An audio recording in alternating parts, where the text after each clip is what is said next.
Salve, salve tricolores! Sejam bem-vindos a mais um vídeo aqui do canal. Se você é novo por aqui, não esqueça de se inscrever aí embaixo, de deixar o like no vídeo e também me seguir lá no Instagram, AlemãoSPFC. E agora, sem enrolação, vamos para o vídeo de hoje, desejando uma excelente sexta-feira, que Deus abençoe o nosso dia, São Paulinos e São Paulinas. Vamos para as atualizações, trazendo uma reformulação de algumas informações que trouxemos ontem. Primeiramente, o zagueiro Belém foi anunciado de maneira oficial na equipe da Chapecoense. O jogador está emprestado até o final da Série B de 2025. Então desejamos sorte aí ao Belém, agora o contrato assinado. É um zagueiro de 21 anos que muita gente gostava, pediu oportunidades para ele na nossa equipe, que acabou não acontecendo, né? Então, para ganhar alguns minutos, para ele jogar, para ele ser avaliado, para ele ser assistido, ele foi emprestado à Chape, vai disputar a Série B. Então, boa sorte para o Belém, boa sorte para a Chape aí, só complementando a informação que trouxemos ontem, porque agora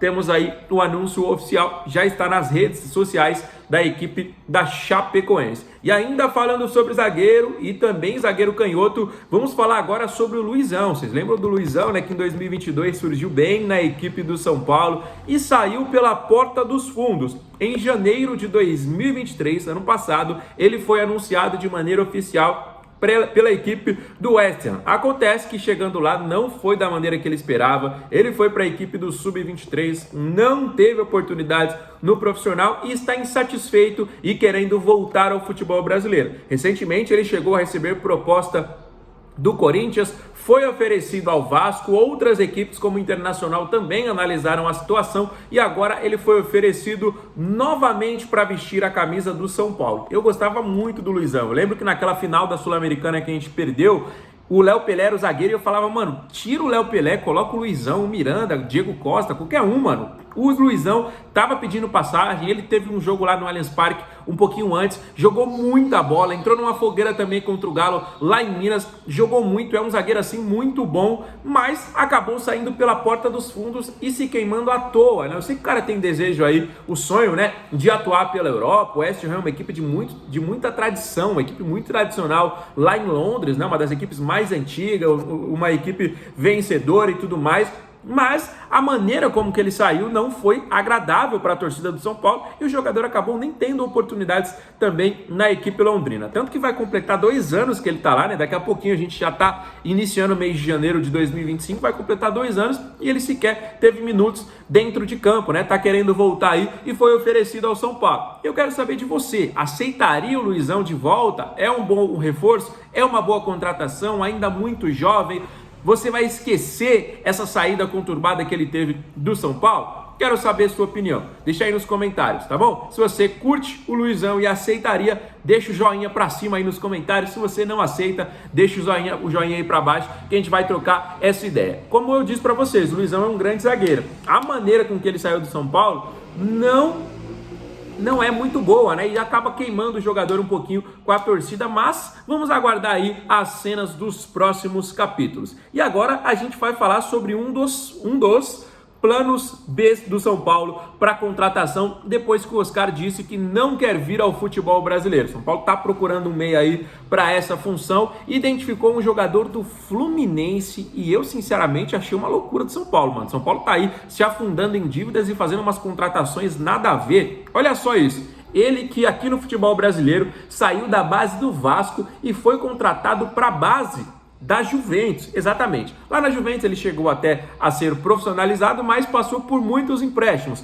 principalmente no futebol italiano, até ser emprestado ao Leganés, que é um clube da La Liga, e ser aí contratado em definitivo. Depois ele foi negociado com o Benfica, onde passou muitos anos, ainda teve um empréstimo rápido com os Emirados Árabes, até ser emprestado em 2022 ao Botafogo. E aí ficou 22, 23 jogando com o Botafogo e ano passado, esse ano ainda, né? Tô quase trocando o ano já. Em 2024 ele chegou a custo zero para a equipe do Fluminense. Acontece que ele tem 31 anos de idade e jogou por apenas 8 partidas nesta temporada. Foram apenas 8 jogos em 2024 e o São Paulo tá de olho nele. Ele tem contrato até o fim de dezembro, até o fim aí de 2025, né? Até dezembro de 2025. Estamos falando de Gabriel Pires, meio-campista da equipe do Fluminense. E aí, rapaziada, você aceita? Mano, eu acho que é uma loucura do São Paulo.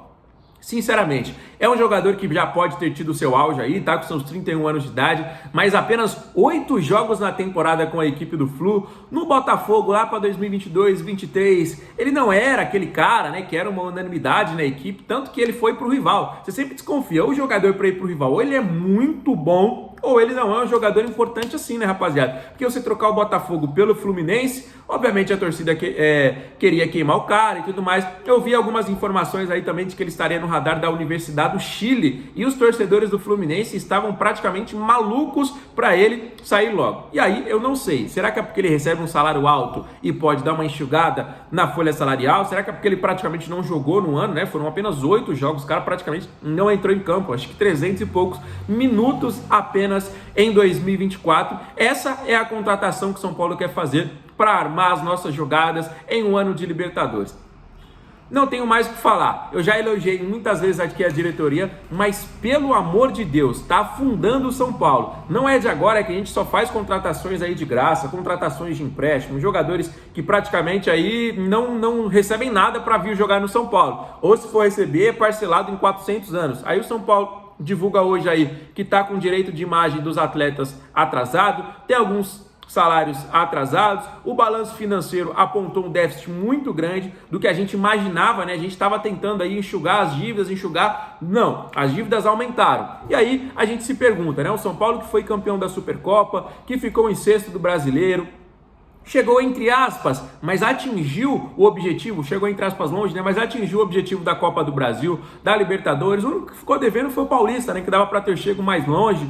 Fez algumas questões de vendas, recorde de público no estádio do Morumbi na história, né? Nessas últimas temporadas. E aí, cadê esse dinheiro, né? O que está acontecendo com o São Paulo que está se endividando ainda mais? O que será que acontece? Por que a gente não consegue fazer grandes contratações? Eu, obviamente, não vou comparar com o Corinthians, né? Mas o Corinthians devendo aí 2 bilhões, devendo a Arena, tá pagando aí 3, 4 milhões pro Memphis Depay. Não vou falar pro São Paulo fazer isso, né? Até porque pode ser que piore ainda mais a nossa situação. Mas por que o São Paulo não consegue fazer isso? Tá certo que a diretoria tá com um plano aí de dar uma enxugada nas dívidas e tudo mais, mas era esse plano e agora a dívida aumentou aí para casa dos 200 milhões só neste ano e já foi somado com as dívidas que já tinha para casa do 1 bilhão de reais. O que está acontecendo aí com o São Paulo? Será que a gente vai continuar nesse ano de 2025 fazendo essas mesmas contratações? Só jogadores emprestados? Só jogadores livres no mercado?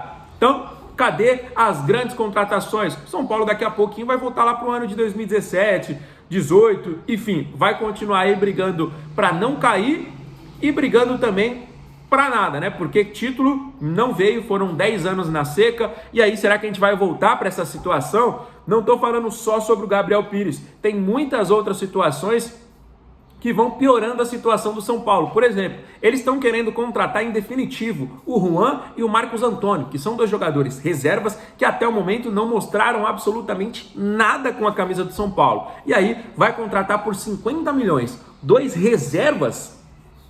Pega esses 50 milhões, já que pode contratar 2 reservas por 50 milhões, pega esses 50 milhões e contrata um meia top, que vai chegar e vai dar conta do recado. Ué, se você vai pagar 50 milhões por 2 reservas, pega esses 50 milhões, contrata um meia, contrata um outro lateral, um atacante, um ponta, faz uma contratação com um cara que vai chegar e resolver, porque para você pagar 50 milhões, o cara tem que chegar e dar conta do recado, ele tem que ser titular absoluto, tem que ser aquele jogador que fecha aeroporto para a torcida fazer a festa, tem que ser aquele jogador que chega e assume a responsabilidade, que traz o título para o time. Não dá para você pagar 50 milhões hoje, São Paulo não pode dar esse luxo de pagar 50 milhões em 2 jogadores reservas, com todo respeito aí ao Juan e ao Marcos Antônio, mas não mostraram nada de diferente com a camisa do São Paulo. Jogadores igual o Juan, jogadores igual o Marcos Antônio, a gente tem nas categorias de base.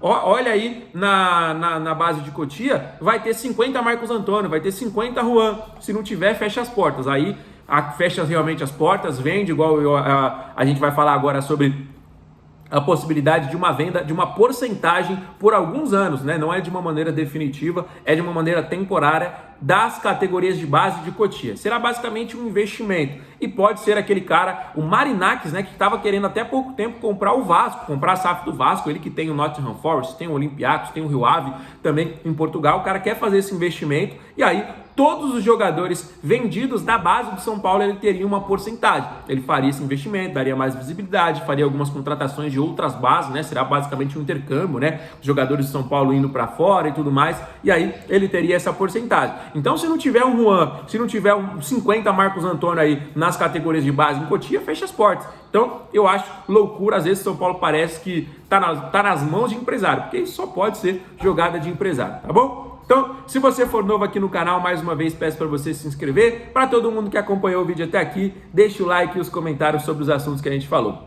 Fechado? Fiquem com Deus, um abraço, valeu!